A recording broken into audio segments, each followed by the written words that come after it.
आइए फिर से हम अपने मार्ग पर चलें। इस भारतवर्ष के लोग हम इस देश को अच्छा बनाना चाहते हैं, लेकिन दिक्कत यह है कि जो थोड़े से लोग चुन करके जाते हैं वो समझते हैं कि उनको सब आता है, फिर किसी से पूछते नहीं हैं। राष्ट्र निर्माण का कोई प्रोजेक्ट हो तो उसको बना करके न्यूज़पेपर के थ्रू, स्पीच के थ्रू उसको हर जगह पर मैसेज को डाल दिया जाए। हर आदमी बड़ा जीनियस है देश में, किसी का दिमाग कम तेज नहीं है। हम आपको बार बार एग्जाम्पल देते हैं कि जैसे चंपारण की जनता इलिटरेट कही जाती थी, अशिक्षित है, गंवार है, बिल्कुल समझ नहीं है, बुजदिल है, ये कहा जाता था। तो गांधी जी का साथ कौन दिया?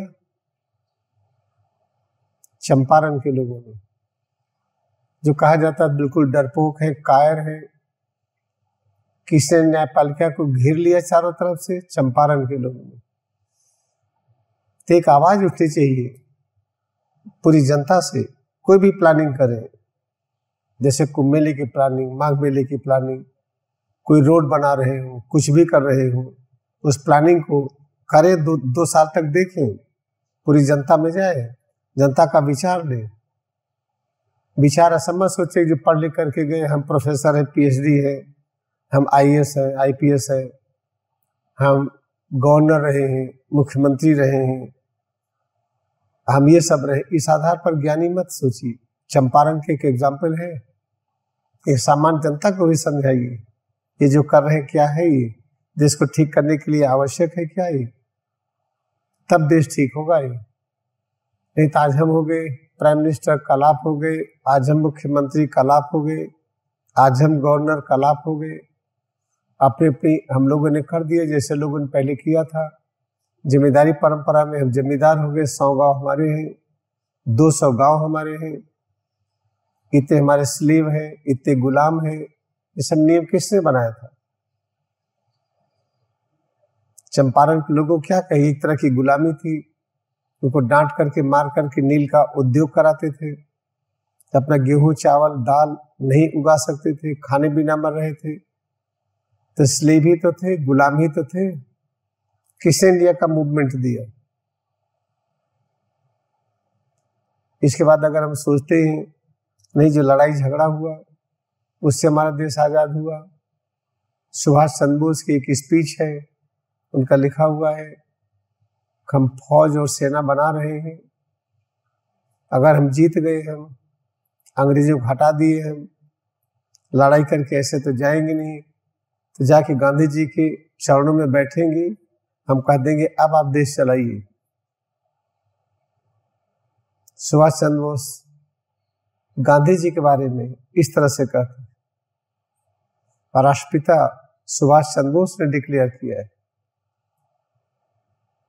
इन सब चीजों पर ध्यान दीजिए। जब आप चारों तरफ देखते हैं क्या हो रहा है, उन सब पर ध्यान दीजिए। बस एक काम करिए, निंदा किसी की ना करिए, किसी की निंदा न करिए, किसी की आलोचना न करिए, सबको सजग करिए। महात्मा गांधी चंपारण वालों से, वहां के लोगों से अंग्रेजों की निंदा नहीं किया था, उनको सजग किया था कि अन्याय बंद हुई।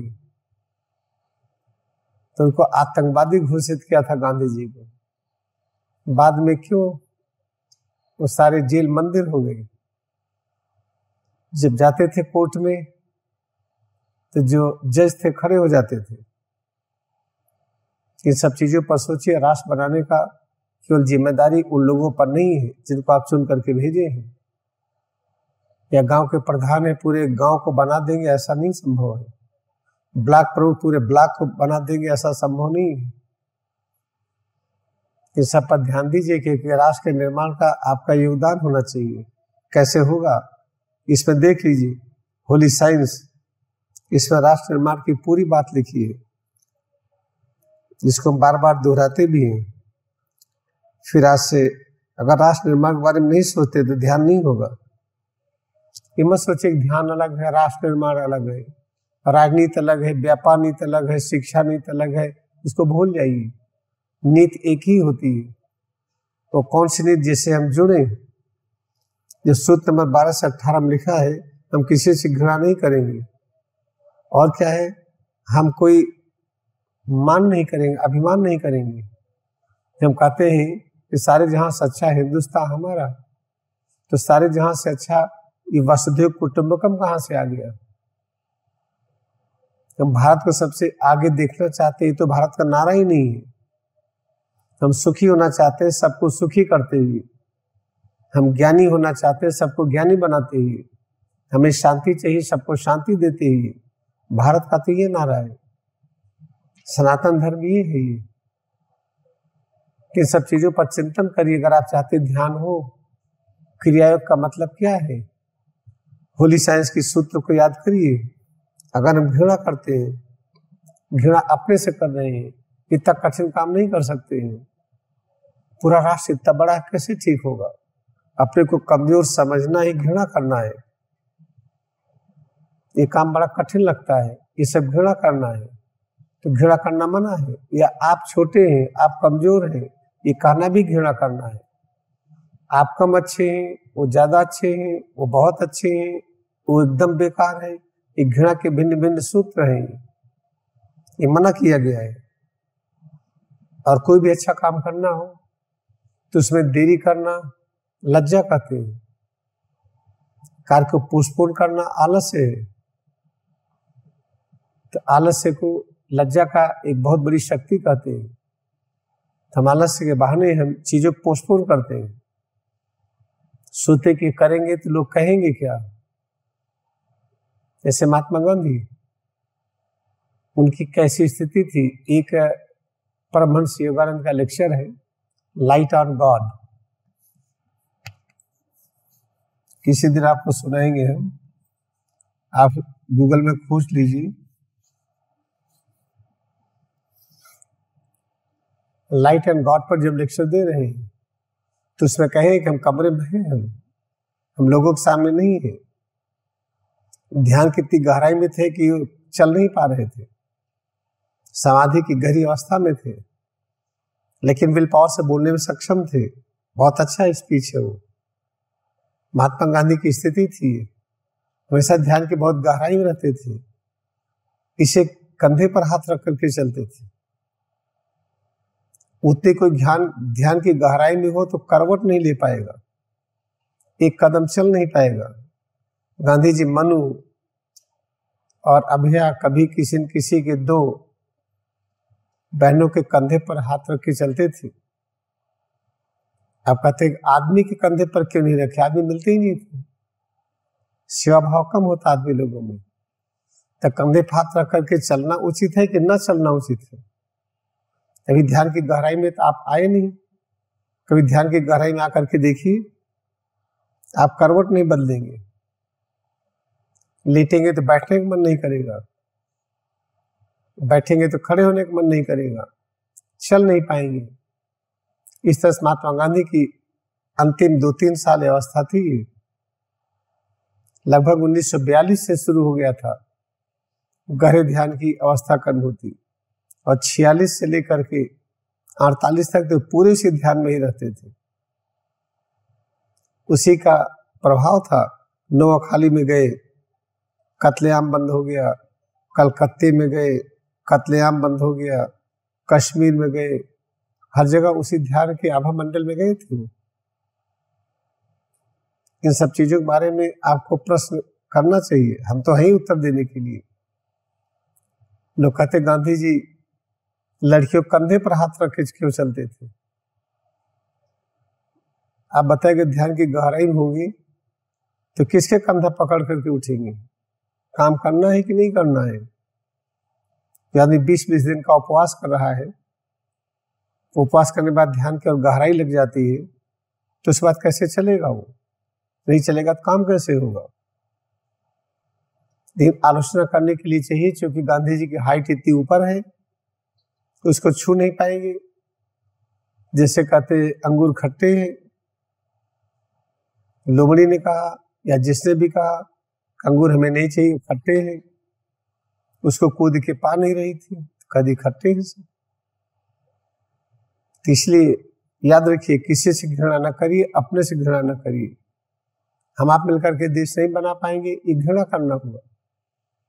हमें आपको करना क्या है, जनता को जागरूकता फैलाई कि आप महान हैं। कोई छोटा है ऐसा मत कहिए। कोई छोटा दिखता है जैसे एक बीज है, ये बीज दिखता ही, इसके अंदर जन्म है, लेकिन यही बड़ा होकर के देखिए वटवृक्ष हुआ है। सामने देख रहे हैं कि नहीं, वटवृक्ष हुआ है, बड़ा सा पेड़ हुआ है, यहाँ जड़ें हैं इसकी। तो किसी व्यक्ति को छोटा मत कहिए, चाहे कोई लंगड़ा हो, बीमार हो, उठ न पाता हो, तब भी वो छोटा नहीं हो, उसके अंदर भी वही शक्ति है। तो इस तरह से अपने मन में संकल्प लीजिए कि आप इस तरह का आचरण करेंगे, ऐसे आप सोचेंगे। जब इस तरह से सोचेंगे तो देश में परिवर्तन होगा। नहीं तो घृणा में एक दूसरे के लोग मारे जा रहे हैं, कौन किसको मार देगा पता ही नहीं, कौन क्या करेगा ये भी पता नहीं। हमारा निवेदन है इस सूत्र को रट लीजिए 12 से 18 तक। फिर से आपको समझा दे रहे हैं घृणा किसको कहते हैं। पहले अपने से घृणा न करिए, कुछ भी असंभव नहीं है। एग्जाम्पल गांधी जी का देखिए, 4 सप्ताह उपवास के बाद एक दिन बाद फिर चल करके काम करने लगते थे। 4 सप्ताह उपवास करिए, किडनी फेल हो जाती है, हार्ट अटैक आ जाता है। और उसके बाद लज्जा किसको कहते हैं, अच्छे काम करने में लज्जा लगी। अच्छा काम, कौन सा अच्छा काम चुन के करिए। एक ही ले लीजिए, सफाई अच्छा काम है। अभी नाली की सफाई करना हो शर्माएंगे, शौचालय की सफाई में शर्माएंगे। ऐसे और अच्छे कार्य हैं, सबको भगवान मान करके उनको नमन करने में शर्म आएगी। ये तो लेबर है, ये तो कामगीर है, ये तो छोटे पैसे वाले हैं, हम तो बहुत बड़े हैं, बहुत बड़े घर के हैं, हमारे पास इतना वैभव संपत्ति है, हम इसको नमस्कार कर रहे हैं। इसमें लज्जा महसूस करना और अनावश्यक दुख, बिना मतलब दुखी किए जा रहे हैं। अगर दुख ही है, हम दूसरे को दुखी करेंगे। अगर हमें दुख है तो हम आपको दुखी करेंगे, हमें चिंता है तो आपको चिंता में डालेंगे। अगर हमारा रहन सहन ठीक नहीं है तो आपको प्रभावित करेंगे। थोड़ी साइंस की तरह से रहिए। कैसे रही इस तरीके से, परब्रह्म के अलावा कुछ है ही नहीं। परब्रह्म ही सब तरह से हर रूप में विद्यमान है। इस तरह से आचरण करिए। जुगुप्सा कहते निंदा को, निंदा करना ही नहीं, किसी की भी निंदा नहीं करना है। जाति कुल अभिमान, जाति कुल अभिमान इसको क्या कहते हैं, कुलाभिमान। हम तो राम के वंशज हैं, हम वशिष्ठ मुनि के वंशज हैं, हम जीसस के हैं, हम बुद्धा के हैं, ये रावण के हैं, ये शिशुपाल ठीक नहीं है, ये कंस के वंशज है, ये सब न कहिए। वंश केवल एक ही है, परमपिता, सबके माता पिता वही है। हमारा वंशज एक ही है बस, हम सब ईश्वर की संतान हैं। इसके अलावा हमारा कोई वंश नहीं है, इसके अलावा कोई जात नहीं है, इसके अलावा कोई कुल नहीं है। इसको नहीं मानेंगे परेशान रहेंगे। तो मानना शुरू तो करिए। हफ्ते में 1 घंटे ऐसे रहिए, रोज 1 घंटे में इस तरह से रहेंगे, इस विचार के साथ धीरे धीरे समय बढ़ाइए। बढ़ाते बढ़ाते एक दिन आएगा कि आप 24 घंटे रह लेंगे। और देखिए, और एक और मान अभिमान होता है कि हमसे बड़ा कोई नहीं है, आत्माभिमान।